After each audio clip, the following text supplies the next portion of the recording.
نكتشف نتسلى نتعلم.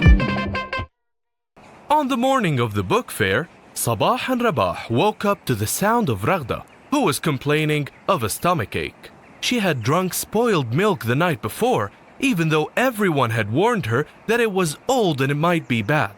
Stubbornly, she drank it anyway.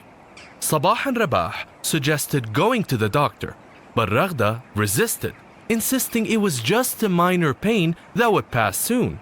After several hours of stubbornness, she finally decided to go to the doctor.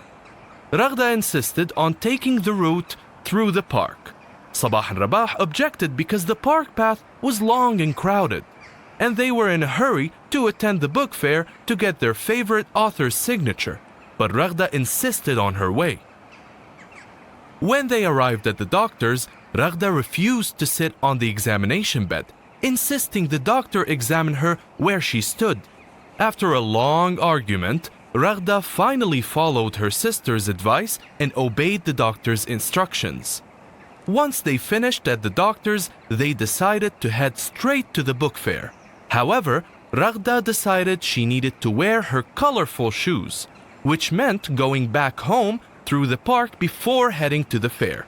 Rabah objected, saying the author would leave in half an hour and they wouldn't get their books signed. Raghda insisted that going home wouldn't take much time and that they would arrive in time. She split from her sisters and headed home. On her way back to the fair, she ran into her sisters, each holding a signed copy of their favorite book. Raghda looked at them with regret and asked if the author had left.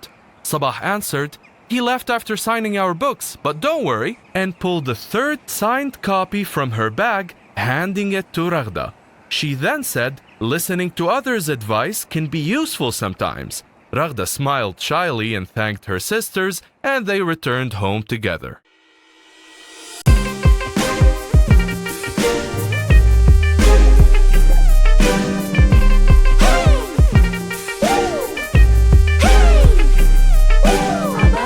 نشاهد نكتشف نتسلى نتعلم.